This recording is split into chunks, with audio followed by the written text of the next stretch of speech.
এটা হচ্ছে IICT building. তো আজকে হচ্ছে আমি সেকেন্ড টাইমারদেরকে নিয়ে আলোচনা করব। তোমরা মোস্ট অফ দ্য টাইম হচ্ছে আমাকে কমেন্ট করো যে ভাই সেকেন্ড টাইমারদেরকে নিয়ে কিছু বলেন।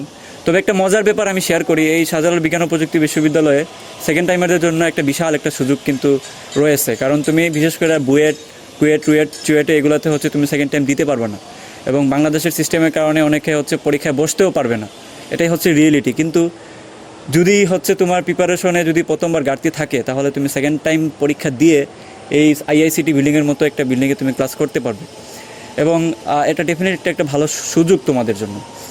তো এটা একটা খুব ভালো ব্যাপার। তো তোমরা যারা সেকেন্ড টাইম পরীক্ষার্থী যারা আসো, তাদের হচ্ছে ডিমোটিভেট হওয়ার কোনো কারণই নাই। তোমরা চাইলেই হচ্ছে এই প্রিপারেশন যদি ভালো থাকে, চাইলেই তোমাদের নিজেদেরকে আবার প্রমাণ করতে পারবে এখানে। শুধু আইআইসিটি বিল্ডিং বলবো কেন, এখানে ট্রিপলি, আইপি, সফটওয়্যার প্রত্যেকটা সাবজেক্টই কিন্তু অনেক ভালো। কেমিক্যাল ইঞ্জিনিয়ারিং, হ্যাঁ তুমি যেটা ইচ্ছা তুমি সেটা নিয়ে পড়তে পারো। তবে আইআইসিটি বিল্ডিং নিয়ে অনেকেরই হচ্ছে অনেক ফ্যান্টাসি থাকে, তো এই জন্য অনেকের হচ্ছে একটা আবেগের জায়গা এটা। তো তোমরা চাইলে কিন্তু তোমাদের সেকেন্ড টাইম পরীক্ষা দিয়ে তোমাদের নিজেদেরকে আবার আরও একবার হচ্ছে যাচাই করে নিতে পারো। তো আমি বারবার প্রিপারেশন সম্পর্কে যদি বলতে চাই, বারবারই বলবো যে তোমরা অনেকগুলো এক্সাম বেচে ভর্তি হয়ে যাও। এটার আসলে উপরে আসলে আর কোনো প্রিপারেশন নাই।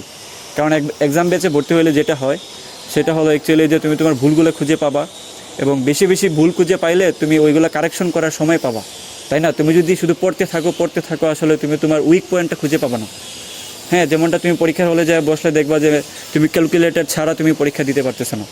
হ্যাঁ, তুমি অনেক বড় বড় ম্যাথ ওগুলো তুমি ক্যালকুলেটর ছাড়া পারতেছো না, কিন্তু ক্যালকুলেটর সহ পারতেছো। তাহলে এখানে তোমাদের একটা লেকিংস আছে, তাই না? তো আমি আসলে বলবো যে অনেকগুলো এক্সাম পেছে ভর্তি হও, যেগুলোতে লেকিংস আছে ওইগুলো একটু বারবার দেখো। তো এই তো, খুদা হাফেজ।